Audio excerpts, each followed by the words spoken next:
Des forces de défense et de sécurité ont décliné un marché à coût de milliards. Un projet de déstabilisation qui vaut 5 milliards de francs CFA.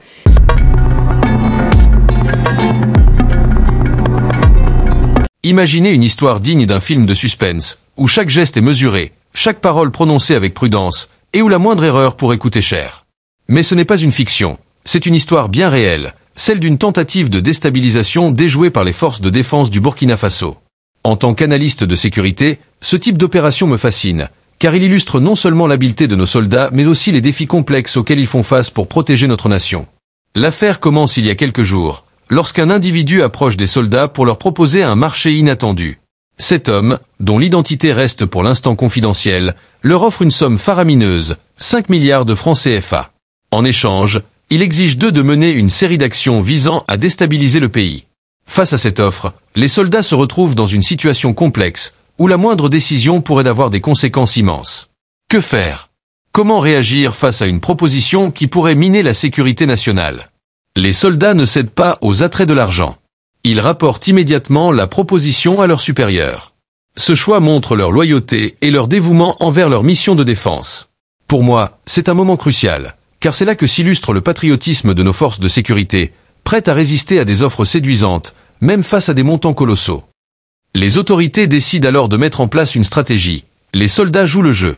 Ce plan a deux objectifs: comprendre l'ampleur du complot et piéger l'individu mal intentionné au moment le plus opportun. Tout est pensé, calculé et exécuté dans le plus grand secret. En tant qu'observateur, je ne peux qu'admirer l'ingéniosité de cette tactique, qui exige un contrôle absolu de chaque action pour éviter de compromettre l'opération.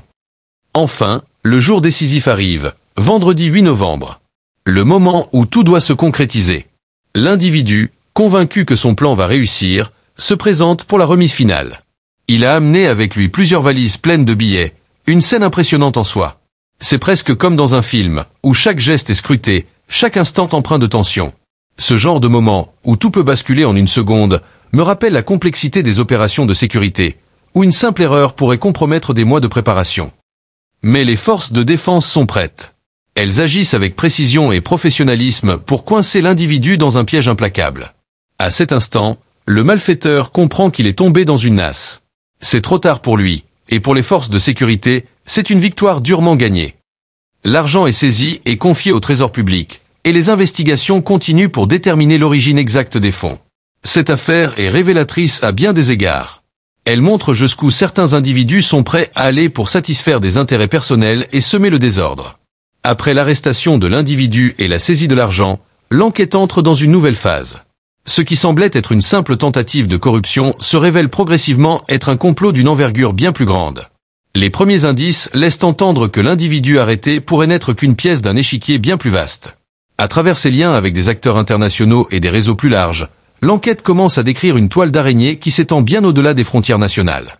Cette dimension internationale des menaces de déstabilisation du Burkina Faso ne cesse de me surprendre et de souligner l'importance de la coopération entre les services de renseignement et les forces de défense. Ce type d'opération démontre non seulement l'ingéniosité des malfaiteurs, mais aussi la nécessité d'une surveillance constante et de stratégies proactives. Face à des acteurs extérieurs cherchant à déstabiliser le pays à travers des réseaux complexes, les forces de sécurité doivent être plus que réactives, elles doivent être anticipatives. Cela demande une compétence et une collaboration interagences sans précédent, un échange d'informations agile et sécurisé.